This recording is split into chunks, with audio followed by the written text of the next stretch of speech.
Miss ini hari apa itu akan telepon. Habis itu katanya Miss ini ada telepon terus katanya mau telepon balik sudah telepon terus hari ini aku telepon lagi. Ada yang bisa dibantu Pak? Iya. Begini Miss ini ya. Saya kan udah atau saya kan capek kan. Oke, sebentar. Kamu tahu kan setiap kali telepon masuk ke saya secara langsung dan tidak langsung masuk di YouTube sama di Facebook. Jadi hati-hati jangan pernah menyebut nama siapapun termasuk namamu sendiri karena saya tidak ingin setelah viral kalian minta take down. Kenapa, Dok? Iya. Nah, setelah saya kan udah paper kan. Terus saya udah nikah sama orang sini. Kemarin saya tuh nge-play visa aja. Sini, play visa itu ditolak. Kenapa? Karena alasannya aku dulu kan pernah di penjara gitu loh. Alasannya gitu.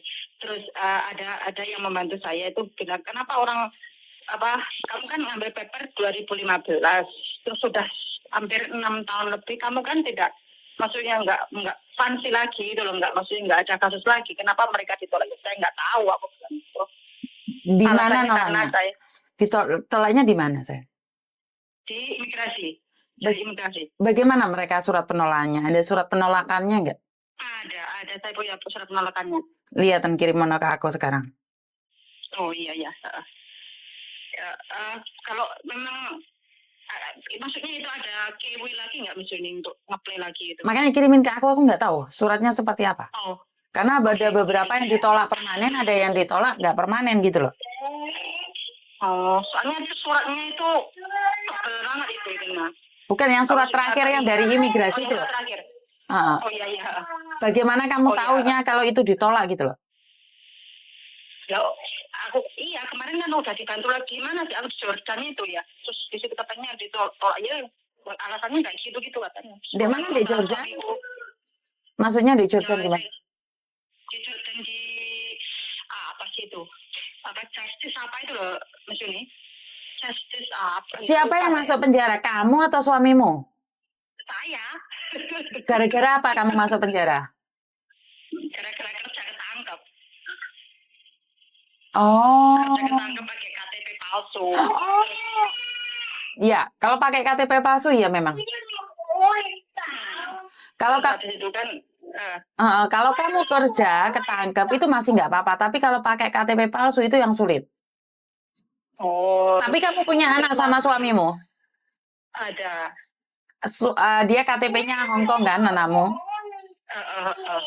Jadi kamu bisa punya KTP setelah anakmu 17 tahun.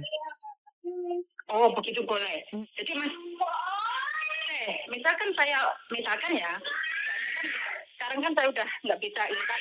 Misalkan saya pulang ke Indonesia kan saya nggak bisa kembali lagi ke sini. Kalau misalkan saya bawa anak, ya. Kalau misalkan saya pulang ke Indonesia terus ingin balik lagi ke sini, kalau udah anakku umur 17 tahun itu boleh ngeplay, boleh ini gitu lagi nggak? Oh, itu saya kurang tahu kalau kamu keluar dari Hong Kong dalam jangka waktu yang lama. Karena permanen yang bukan asli permanen Hong Kong itu kan bisa dicabut setelah 3 tahun. Jadi bisa jadi anakmu itu setelah 3 tahun bukan permanen lagi, dia harus apply lagi.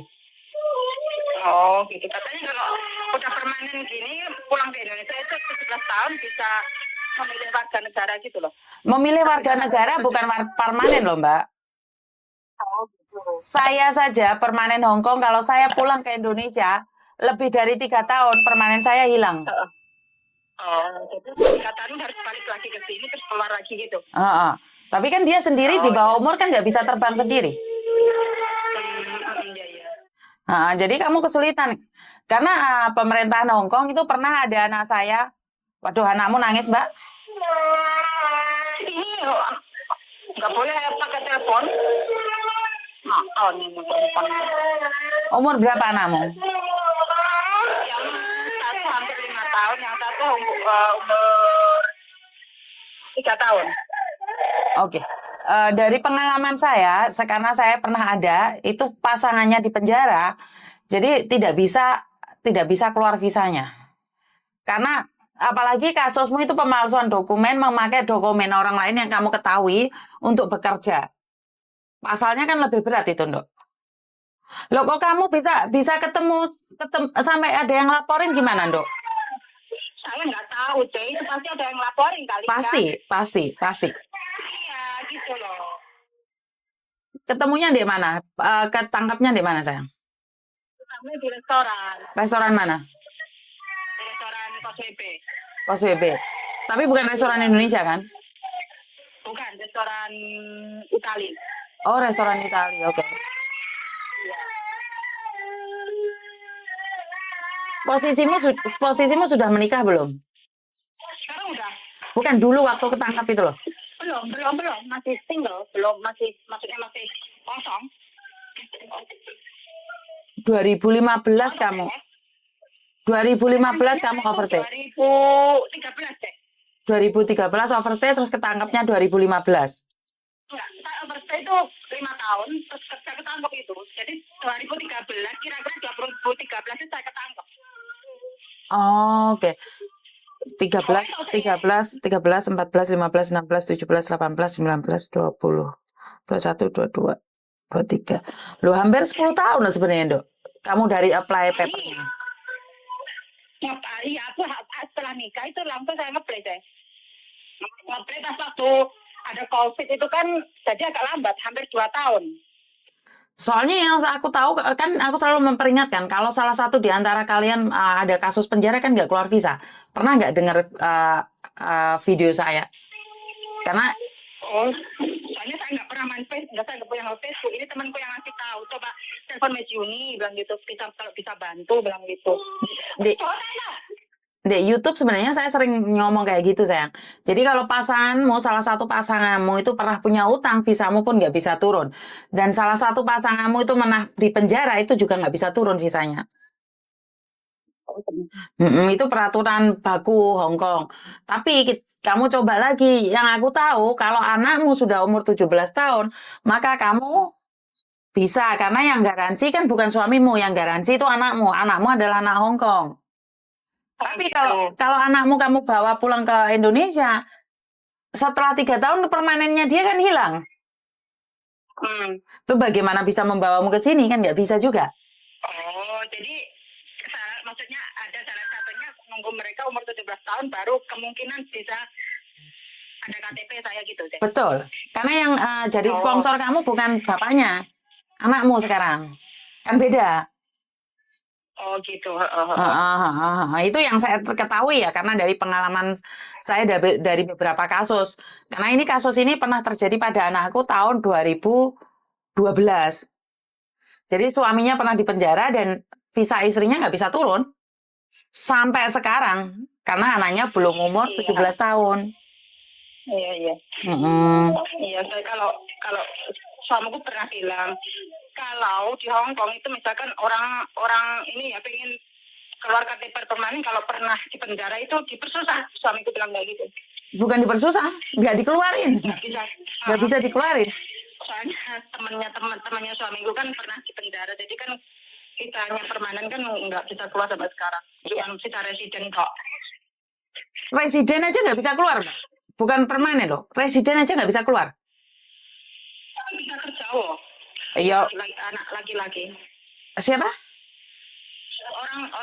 Orang Cina, tapi kan keluarganya udah maksudnya udah permanen semua, tapi kan dia pernah di penjara. Terus dia KTP permanennya belum bisa keluar sampai sekarang. Iya, karena beda. Orang Hong Kong sama orang Indonesia apply-nya beda, Mbak. Orang Indonesia setelah 7 tahun permanen, tapi orang Cina kalau nikah sama orang Hong Kong, walaupun nikah sudah 10 tahun nggak bisa jadi permanen. Paham nggak? Kalau orang Hong Kong, orang Indonesia kan langsung dapat KTP. Kalau nikah visanya keluar. Jadi mereka masih ada masa-masa pencobaan. Jadi memang nggak bisa, sampean aja nggak bisa jadi resident. Karena resident dan permanen itu beda. Resident itu sponsor, ada sponsornya. Tapi permanen tanpa sponsor. Jadi kalau kamu tidak bisa bintang karena kamu bukan kelahiran Hong Kong. Tidak ada bintangnya. Saya tuh nggak ada bintangnya, gitu. Anak saya ada bintangnya. Suami saya nggak ada bintangnya. Suami saya nggak ada bintangnya. Suami saya orang Guangzhou. Jadi nggak ada bintangnya. Tapi anak saya ada bintangnya. Jadi beda-beda. Jadi meme nggak ada bintangnya karena meme di Indonesia. Paham nggak? Jadi bintang itu khusus yang lahir di sini. Lahir di Hong Kong gitu. Betul. Dan orang tuanya permanen sini. Oh, gitu. Jadi ada bedanya. Saya sendiri nggak punya bintang. Saya sendiri nggak punya bintang. Bintang apa enggak juga nggak apa. Yang penting kita kerja di sini udah. Iya, kayak sampean kan kerja juga nyolong-nyolong. Yo, penting hati-hati ya lo, jangan sampai ada terjadi apa-apa di sampean. Karena memang yang benci sama kita itu tidak tahu. Aku dulu itu ditangkap itu pasti katanya teman, kalau di restoran itu ada penggerbekan ditangkap itu pasti ada laporan, kemungkinan besar pasti banyak laporan. Di penjara berapa tahun kamu? Di penjara berapa tahun, sayang? 10 bulan. 10 bulan. Oh, sekarang 14 bulan. Kalau kerja di restoran 14 bulan.